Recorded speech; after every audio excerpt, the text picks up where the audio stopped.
So today we're talking about unlocking your dream home. Specifically, we're going to dive into my situation. We're going to talk about my buy, my sell in this crazy market. And the reason I wanted to talk about this month was because I hear all the time about how people are like, I don't want to give up my 2% interest rate for a 7% interest rate. Why would I do that? Now's not the time for that. I'm just going to wait. I'm going to hold off for interest rates to drop and all of these things that we hear all the time. And I keep telling people, there are lots of reasons not to do that. And now I'm putting my money where my mouth is. I'm actually doing this and actually saying, I am buying and I am selling in this crazy market. So I wanted to unpack all of this for you. And I wanted to share exactly what I'm doing to buy and to sell and what I did in this market. So a little bit about myself. My name is Brittany Hannon. For those of you guys who don't know, I'm a real estate agent, coach, and investor. In 2018, I bought my first investment property out of state. And I said, that wasn't too bad. And so a couple months later, actually, I bought my first primary residence in Southern California here. So that's one of the ones we're going to be diving into and talking about today is my first property that I bought. Now, this was before I became a real estate agent, and I worked in education, as I'll tell you in a second. And, I don't know if you've worked in education before or if you've known people who've worked in education, but it doesn't bring in the big bucks. And so it wasn't like I was rolling in the dough and had all this money to spend. I was definitely always a renter, but I always knew that I wanted to buy because this is something that, of course you should do this. But at the time I was a single woman and I was like, I can't afford anything. And so I didn't think I could do it, but I thought, hey, I can figure out how to buy something out of state. So I did. And once I did that, I said, I'm going to figure out how to buy something in state. And I did. And I was able to do it just a couple months later. Well, from there, I said, you know what, this was pretty fun. Let me go ahead and get my real estate license. I got my real estate license and became an agent and jumped into full-time real estate in 2020. Then the world shut down and I dove in and read all I could, listened to all I could, learned all I could, and started making videos and started teaching and training people about real estate. And so from that came my coaching. And so I was being coached, and the coach that I was being coached with approached me saying, hey, do you want to be a coach? Well, before I ever went into real estate, my background was I was in educational leadership for almost 20 years. So I was doing leading, coaching, training, teaching. And so this was kind of a natural leading point for me. And so I said, yes, absolutely. So that's where I get the real estate agent, coach, and investor. And if you don't know, I do lots of real estate agent trainings, and I do these monthly workshops for people who are looking to buy or sell. And also lots of real estate agents jump on these too, to just hear what's happening in this market, what's going on. And so everybody's welcome to come to this, but these are geared toward buyers and sellers. So that's what we're talking about. We do these at on the last Thursday of every month at 6 p.m. So mark your calendar, the last Thursday of every month, I will be here. We're actually turning these into webinars. So they used to be in person and via Zoom. We're going to start turning these into just webinars to make it easier on you. And you can do it from the comfort of your own homes or in your car or wherever you want to do it. So hopefully that'll make it easy. One of the things that I'm going to talk about today, not one of the things. In general, we're talking about my experience in real estate, but I think that we're going to need a part 2 because there's so much valuable information here, but I know that there's a lot that I've left off intentionally. And you might say, but we really want to hear more about this. So at the end, there's going to be a survey, and I really want you to take the survey and make sure that you are telling me what you want to hear. So if you are staying till the end, well, you should be staying to the end. I hope you are. Make sure to stay till the end because at the end, we're going to be doing a survey, and guess what? It is going to come with a raffle. If you do the survey, you're going to be entered into a raffle and you are going to win a $50 gift card. And don't be fooled, even if there are not a ton of people on here right now, this is going out as a video, and those people might be able to enter to win within a certain time frame too. So make sure you put your info in that raffle, because we really want to know what you want to hear for a part 2. I'm going to leave it at that. I'm going to leave it at that. So I'm going to jump in. Let's dive in and talk about where we're going today. So today's pretty straightforward. We're going to talk about me buying my first primary residence. We're not going to talk about my investment property today. And maybe that's something we'll talk about in the future. If that's something you want to know more about, put that in the survey at the end. We're also then going to talk about me selling that home. And then we're going to talk about me buying my new home. And then finally, we're going to talk about the bottom line. All right, so let's talk about me buying my home, a case study. This is a picture of my actual home. So cute, isn't it? So this was my first little home. It was a little condo out in Port Hueneme. So such a cute little place. Now, a little backstory. At the time, I was a single woman needing to buy something because I didn't want to rent anymore. And at the time, I was saying, I want to make sure that I can afford this. And so no matter what happens, I need to make sure that I can pay the bills. And so what I did was I specifically bought a home with 2 bedrooms and 2 bathrooms because I knew that I needed an option to be able to rent it out. The other bedroom, I needed to be able to put my place on Airbnb, which is what I ended up doing. I ended up renting it out on Airbnb, doing short-term rentals. That was my version of like house hacking, if you're familiar with that. So I did house hacking in my place, and that was part of the way that I offset my income. But I was very intentional about buying a 2-bed, 2-bath house, even though I was just a single person. I didn't need a 2-bed, 2-bath. But because I knew, number one, that I needed additional income, but also number 2, that the end buyer, who's not me, the next person who's going to buy, it's going to be more valuable to them to have a 2-bed, 2-bath. So I wanted to make sure that I had that 2-bed, 2-bath, because more people are going to be looking at a 2-bed, 2-bath than are going to be looking at a 1-bed, 1-bath. So all that to say, I intentionally bought a 2-bed, 2-bath, and I said, okay, I'm going to make sure that I do what I need to do. Now, what you're seeing is the aftermath of my little home. I don't have a before picture. I know I do somewhere. But when I first moved in, let me just paint you a picture. It had nasty carpets. Actually, the carpets weren't that bad, but anytime it has carpets that aren't mine, I think they're nasty, right? Okay, so it had nasty carpets. And then it had a really dark wood laminate only in the dining room, kitchen, entryway, and bathrooms. So to be fair, it was the same flooring in those areas. So it wasn't like broken up. It wasn't like linoleum in one area, whatever. Okay. So great. But it wasn't my vibe, but it was still in good shape. It was in pretty good shape. So I said, you know what?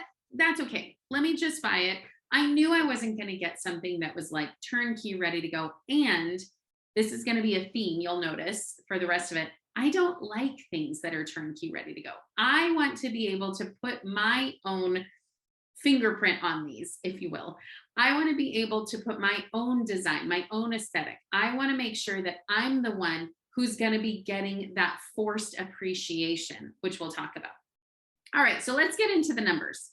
So I bought this in 2019 for $265,000. Now, what was happening in 2019? Not a lot. In 2019, everything was kind of going status quo. Interest rates were about 4.5%. But nobody was like talking about interest rates. They weren't in the news every day. It wasn't anything like super exciting. And everybody was saying, we are in a bubble. There is going to be a crash. A housing crash is coming. And the reason that everybody's saying this is because everybody is always saying a housing crash is coming. Always. You're always going to hear this. Whether it's going to come, whether it's not going to come, whether it just came, whether it's coming in 27 years. Everybody is always talking about there's a housing crash coming. So when I bought my place in 2019, I was hearing there's a housing crash coming. So I said, okay, this was before I got into real estate. Remember, I was not a professional. I said, you know what? I want to buy because I'd rather pay myself a mortgage and pay myself instead of paying a landlord. So I would rather buy, and I want to make sure that I'm buying this 2-bedroom, 2-bathroom in case the market takes a dip. I'm not able to sell when I want. Maybe I need to bring in a renter. Maybe I need to, what if my life changes and I need more bedrooms, whatever. So instead of choosing to buy a 1-bed, 1-bath, I'm going to choose to buy a 2-bed, 2-bath. That was another reason for that. But I was very specific and intentional because I was hearing there's a crash coming. So I said, okay, I'm going to buy, and this might be the top of the market. So I need to be comfortable buying right now, knowing that this might be the top and it might correct, quote unquote, correct. Now, even if it corrects, I was very confident that it would come back up, because even knowing pretty much nothing at that time, I still knew for, historical averages, the housing market goes up. So I was not worried about it going up over time. I was just worried about, well, if I want to sell in 2 or 3 years, am I going to make my money back? So I wanted to make sure that I was going to be comfortable in this home enough so that I could sell if I needed to, or enough so that I could stay there in case I couldn't sell for what I bought it for. So that was a little backstory. So, not everything went super smoothly. I had to spend some money. I had broken screens. And this was part of an HOA. Oh, HOAs grind my gears. So they told me as soon as I moved in that I had to replace some screens because they were broken. I was like, they were broken for the old person who lived here. But also, this was a bank-owned home. So I didn't know who lived here before. Nobody, I don't know what the situation was before. I don't know anything about it. It was bank-owned, and so they didn't tell me anything. So the HOA had nobody to go after, so that as soon as I moved in, they said, oh, great, we can tell her to replace those broken screens, or we're going to charge her a fee. So of course, I paid for these broken screens. So $150 after I had just paid my $265,000. Now, I did not say yet that I got into this house with a first-time home buyers loan program.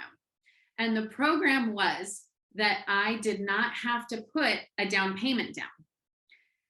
They covered it. It was a grant. So essentially it was a silent loan, assuming that I would pay on time and blah, blah, blah for 3 years, and then they would forgive it. So that's what happened. I couldn't sell for 3 years. So that was one thing that I knew. I had to stay in this place for 3 years. So, but I got the down payment covered. So the down payment was covered for me, but I still had to pay closing costs, which were about $3,000. So I got into my condo for $3,000, which at that time, remember, I was working in education and I was not rolling in the dough. And so $3,000 was a lot of money. And I was like, oh my gosh, how am I going to do this? So then when I get tacked on with this $150, I was like, not happy about this. So $150, here you go, got to pay that. Then, oh my gosh, I had a flood. What happened? There was a leak, a severe leak in the master bathroom. It was leaking and pouring out, and I went to go try and fix it. And when I tried to fix it, it exploded and water started pouring out, gushing out. And it like flooded my, the primary bedroom, the hallway, the guest bathroom, part of the guest bedroom, just totally flooded it. So thankfully, homeowners insurance covered it, and I had to pay $1,000 deductible. So that was, not great, but it was a lot more than $1,000. So thankfully, I only had to pay $1,000. But I took that opportunity to put new flooring in. So you can see here, remember I told you it had gross, nasty carpet and this super dark wood laminate flooring. I ended up putting the light colored, nice luxury vinyl planks in throughout. So I did additional upgrades, including flooring, new bathroom vanities, reglazing the tubs. It looked like a brand new bathroom, and I spent about another additional $5,000. So I'm spending money here. It feels like, oh, this feels like it's hurting. And a lot of times I talk to renters and they say, oh, well, the landlord covers that, so I don't have to pay for any of that. And I say, oof, you got a point there. But let's just wait and see if we think that renting or buying is better in this situation. Then, oh, this was so annoying because this was a long story. I ended up having to replace my garage door motor for $1,600. And then it didn't even end up being that was what was wrong with it. But anyway, I still ended up having to pay this $1,600. That was a lot. So the total out of pocket that I spent was about $77.50. Okay, $77.50 out of pocket. All right. Hey, what happened? Oh, okay. Sorry. I confused myself. All right. So now let's fast forward to when I decided to sell my little place. Now, here's the thing that I always tell people is that right now in this market, the only people who are selling are generally people who have to sell. But there's always a reason for people to have to sell. There's divorce, death, job loss, job change, kids move out, kids move on, kids need to go to school, you have kids. There's always a reason that people have to sell. Now, in my instance, I had a partner who was moving in and we needed to find a place that was for both of us. So I needed to sell. And so so now let's talk about when I sold my home. I sold it for $405.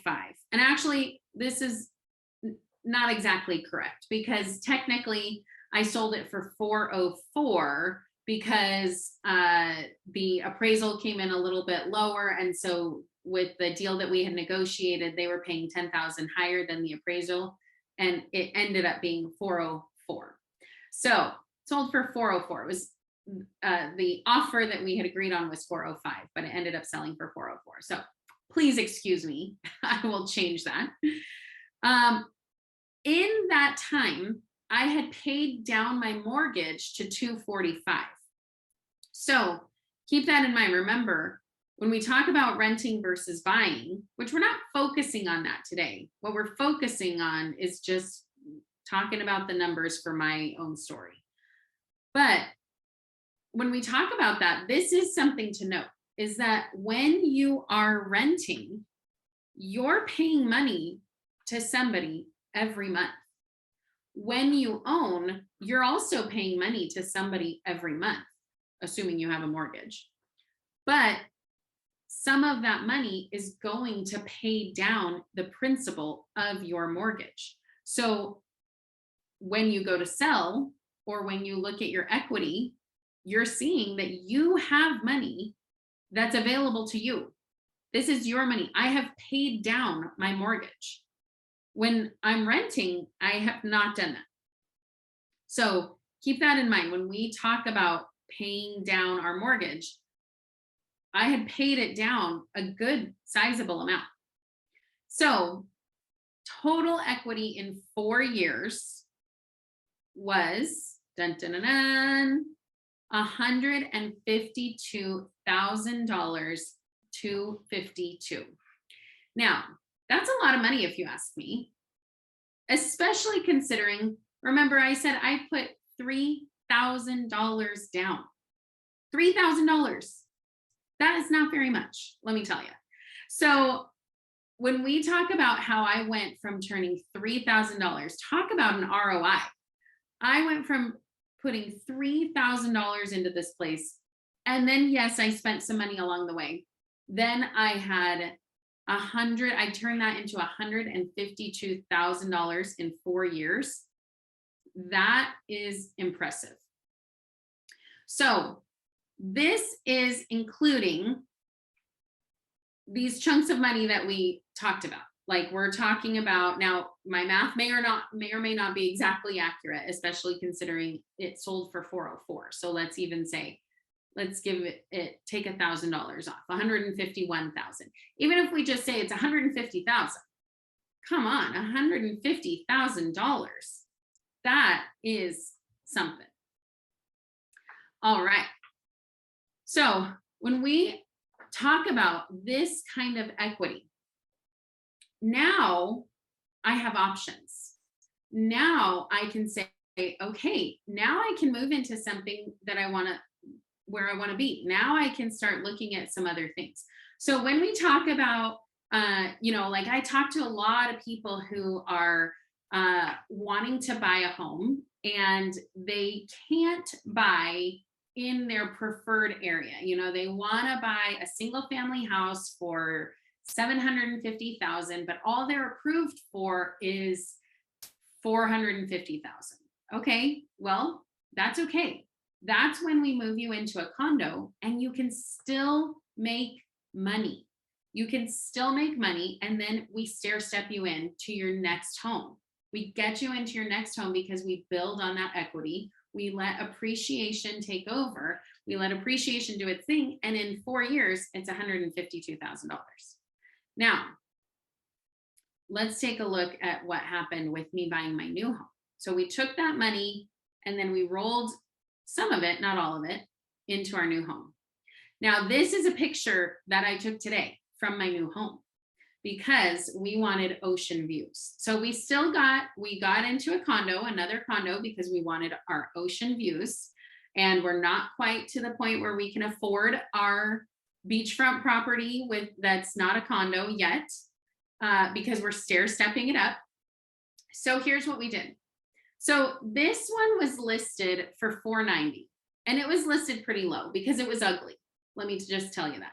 Now, I don't have before and after pictures, and that's one thing that I think you're going to want to see that. That's going to be in part 2. We're going to show before and after pictures, but it was ugly. Let me just tell you that. It was ugly.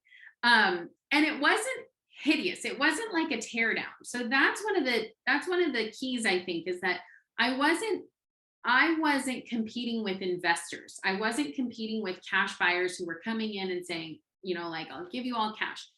This place had sat on the market for about 2 weeks, which in this market is a long time because still things are still going really fast. If they're priced right, they're still going quickly. Now, this one was priced pretty low, $490, but it still was sitting for a little bit longer because really, I think it should have been priced a little bit lower because of the condition that it was in. So now here, let me tell you what the condition that it was in. It wasn't, like I said, it wasn't a tear down. The previous owner had done things to it that were slight improvements, but not to the naked eye. So for instance, there were not popcorn ceilings. The ceilings had been scraped. That's great. The floors had been redone, but they, again, were redone in a dark wood, which I don't like, especially in a beach area. So they had been redone in this dark wood, and there was gross, nasty carpet in the bedrooms, and there was this mismatched linoleum in the bathrooms. That was not going to work for me. So I was like, first and foremost, we're getting rid of this flooring because I hate it. Then the kitchen in this place is super, super tiny. There is like no counter space, no storage whatsoever. And all they had was this little movable island. And I was like, what am I going to do with that thing? I can't cook on that. I can't store anything on that. They're like, what am I going to do? And it was dark. It was black. Like, this guy loved everything was black. He had a big giant black sofa. He had black appliance. Every appliance was black. Every fixture was black. Everything was black. So on top of the really dark flooring, everything was black. And which, if you know, black and dark things make things look smaller. So it just did not show very well. So when people came to look at it, they were like, well, this is ugly. Let's go. When I came to look at it, me and my partner were like, this is ugly. We love it. Because what we're looking at are these views, number one. And also we're looking at the potential. Because remember, we have $152,000 to play with. Not to play with, but we have some money now. And so we're not going out and trying to buy $1 million home. We're going out and trying to put a good chunk of change down on this next property. So we are looking for a lower price property. We want to get in at a good, lower price, I guess, is relative. But we want to get in at a decent price. So what we did was we ended up getting under contract for $480,000. So already we're $10,000 down, less than what it had been listed at. And during the time that we were under contract, there were a number of properties in this same complex that had popped up for $550,000, $570,000. At this point today, there have been two that have popped up. One of them was for $620,000, and one of them was for $615,000, I think. So that's a big difference from $480,000. So keep that in mind as we talk about comps and things like that. All right, so we put 20% down. So that was about $96,000, because remember, we had that cash that we had sold our old house for. Then we got a seller credit for about $3,500. So that was nice. I didn't include that in these numbers. That was just a nice thing that we were able to negotiate, because this seller was not trying to give us anything, because it was a probate sale, which, if you know anything, that means that if you know anything about probate sales, it means that there was a death. And so it's attorneys dealing with all this. So they don't want to give any money away. So the fact that we got it for under asking, and we ended up getting a seller credit, I think was a win. So our loan amount ended up being $384,000, and that's going to be important. So keep that number in your mind, $384,000. All right, then we did our remodel. So this is our actual little place. This is the flooring that we were doing. We ended up redoing the flooring, the kitchen. We did some lighting, we painted, and I'm going to break down some of these numbers. So our new floors cost about $5,000 or so. This is including labor, supplies, materials, everything. So, and these are rough numbers, because they, when they bid the job, they give you the whole amount. So I didn't itemize it here for you, but in general, so you know. The updated kitchen was about $7,000. What we did was we added an island. We did the quartz countertops. We added pendant lights. We added all new fixtures. Next, part two, we're going to show you befores and afters, and it's going to blow you away. You'll have to come back for part two to see it. Then we decided later on, we weren't going to do paint, just because I was like, we're already spending so much money. I don't want to spend any more money. I was being a cheapskate. And then my mom convinced me and said, oh, you're doing all this, just paint. And I was like, oh, you're right. Okay, fine. So we did texture and paint it was about $2,000. And then miscellaneous items, like we ended up adding different types of lighting and, things like that. So that ended up being about an extra $1,000 or so. So in total, we ended up spending about $15,000. So you are gonna have to, yes, smart mom. So we're gonna you're going to have to come back for part 2 to see this before and after, because it is crazy. And I'm not going to show you today because we are literally in the middle of still moving in. So I was even looking for pictures of the after, and we don't have a good picture of the after because it's a hot mess right now. So sorry. Part 2. All right. So let's continue with our case study. So remember, we purchased it for $480. We put $15,000 into the remodel. Now, based on comps, this is, I would say, a very conservative price, because remember, I just told you that we have seen condos listed at 620 and what were they? I think they were 620 and 615. And I'm saying that I think this would be about 550. Now, each of these different units have different views. So that is part of it, taking that part into consideration. But these that were listed for 620 and 615, they haven't sold. So I can't use that as an actual comp, because maybe they won't sell for that much. Maybe they'll end up selling for 520. I don't know. They won't. They'll sell for more than that. But, maybe they'll end up selling for 590, and then that'll bring it down. But I think that realistically, the after repair value for this is at least 550. I wanted to be conservative when I was drawing up these numbers. I would say probably closer to 575, but let's be conservative. So total out of pocket, we spent about $111,000. This is with the down payment. Now keep in mind, this is with the down payment and with our remodel. Keep in mind that I am a real estate agent, and so I get a commission for this, and that pays for closing costs and things like that. So if you were looking at these numbers, you might be saying, hey, I had to pay more than that when I was doing this, and she's taking money out and all of this.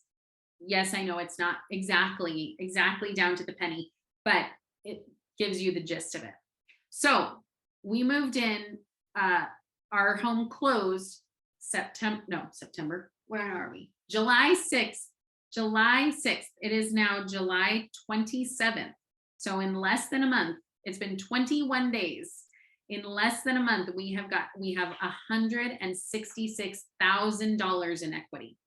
That is more than what I made in 4 years. And I just made that in less than a month. Now, you'll say, well, you didn't make that because you just put money into that. Yes, I hear you. But for putting $15,000 into a remodel, we forced that appreciation to go up.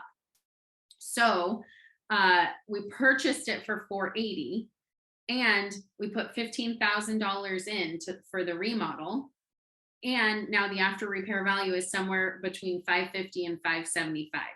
So we still have made about 50 to 75,000 in a month.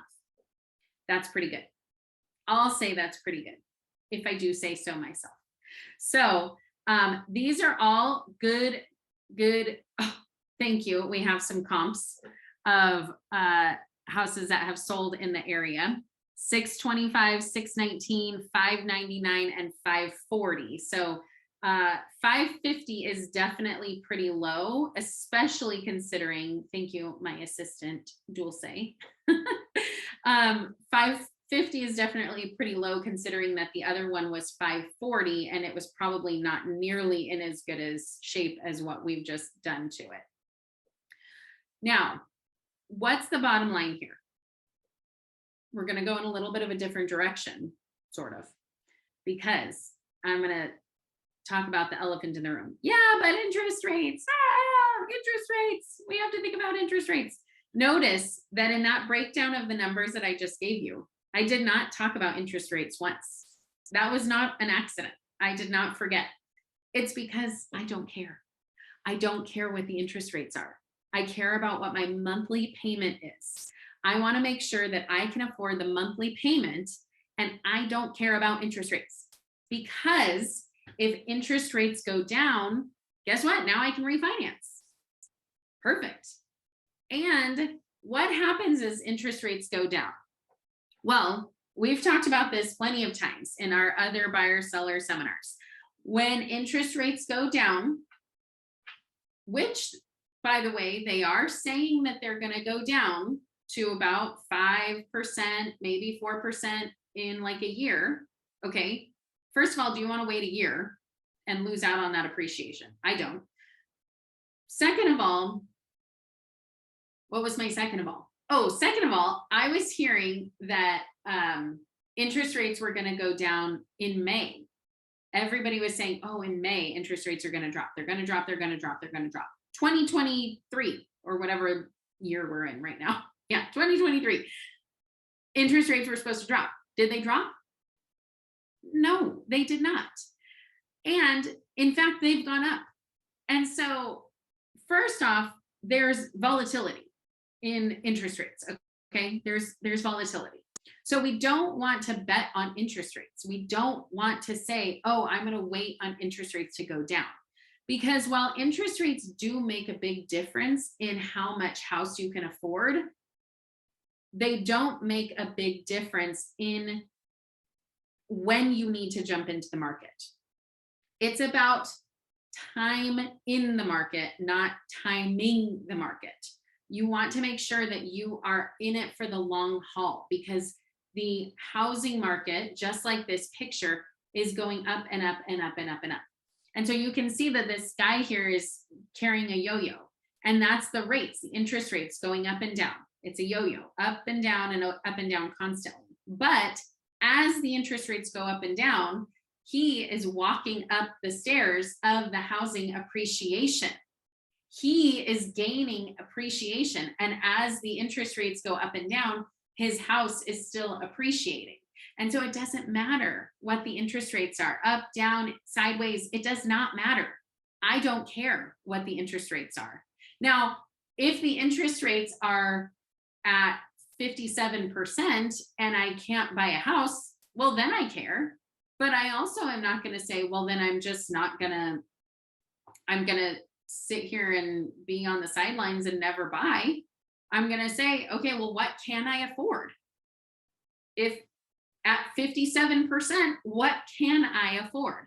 That's what I need to do. I'm looking at figuring out what I can afford, not what I am worried about people thinking, not what I'm worried about this interest rate doing. Because what we're looking at are interest rates being honestly at a median level. Now we hear so many people say, oh, back in my day, interest rates were 18%. Okay, yes, we get that. We know that. And I've never seen interest rates at 18%. So, like, that's fine. So I do understand when people are like, okay, sure, interest rates were 18%, but I've never seen that. I don't get that. What I've seen is interest rates at 2%, 3%, 4%. And so to say interest rates are at 7% right now, yeah, that sucks. That's hard to hear. I don't want to pay 7% in interest rates. But what does that mean for me? What that means for me is that I can get into a house and not have to pay top dollar. Because when interest rates go down and buyers flood the market, remember, it's supply and demand. So interest rates go down, buyers flood the market. There's still a lack of inventory, because even if sellers decide to sell, we're going to have more inventory. Great. But the problem with inventory, the lack of inventory, is that there are not enough new homes being built. So we're still going to have this lack of inventory, and we're going to have buyers flood the market. There's still not going to be enough supply. Demand is going to go up high. And what happens when that happens?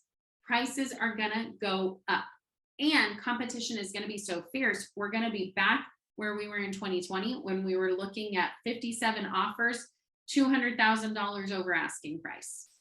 I didn't have to do that. I got to get into my home with 10,000 under asking and being the only offer.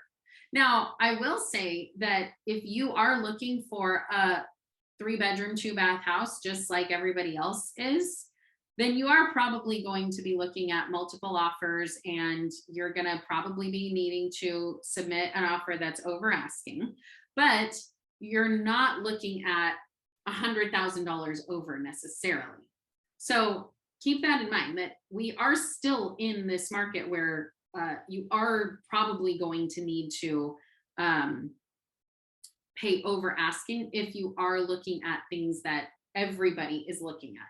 But also think about that. If right now, when interest rates are so high and nobody's buying, and there are still multiple offers over asking, then what is that going to be when interest rates drop? It's going to be crazy. It is going to be crazy. So we have to keep in mind that interest rates are not, we don't need to worry about interest rates. Stop trying to time the market. Not only is it a waste of time, but even for the experts, the probability of failure is high. We have to remember that everybody's saying in May, the experts are saying in May, all of these, it's going to come down. Everything is dropping. Interest rates did not come down in May. We did not see that happen. So we have to make sure that we understand what's going on and that we are not trying to time the market. It doesn't work. It doesn't work. And you're losing out on all of that appreciation that you're potentially going to get. So pretend that there were no interest rates. If there were no interest rates at all, if you didn't have to worry about that, if you didn't think about that, would you buy or sell now? If you would, then now's probably a good time to buy or sell. We have so many sellers who've been sitting on the sidelines who probably should have sold or wanted to sell about a year ago, but we're saying, I don't want to give up my 2-3% interest rates. But now, a year ago, they would have given them up for 5%, 6%. Now they're giving them up for 7%, 8%. I bet they wish they would have sold before. And they're probably, interest rates are probably going to go down. But now if they sell in a year, when they have to be buying with all these other people who are going to drive up the prices, they're going to have to pay more for the house they could have gotten for a lower price. So interest rates are a big deal, but not in the way that people are saying, not in the way that people are thinking. I think appreciation is a bigger deal, and appreciation outpaces interest rates. In part 2, this is one of the things that we're going to dig into. We're going to dig into the appreciation and what you're potentially missing out on by waiting for interest rates to drop. What are you missing out on by waiting on interest rates to drop? The appreciation that you're missing out on. And because appreciation is a percentage of your home value, the higher the home purchase, so if you're wanting to buy a bigger house or a more expensive house, the higher your home purchase, the more appreciation you're missing out on. It could be hundreds of thousands of dollars that you're missing out on in a year just because you're waiting on interest rates to drop. So you have to keep interest rates in perspective, in the proper perspective. So remember that. All right. So, are you ready to make a move? I am ready to help. So remember, here is my info. Take a screenshot and please make sure to fill out this survey. The bottom line is just, if you're ready to make a move, the time is now. Don't wait for interest rates. Put them into their proper perspective. Take my own story and use it for what it's worth, is that everybody has a reason that they need to buy. Everybody has a reason that they need to sell. If now's the time for you, I'm here, I'm ready, and let's do this.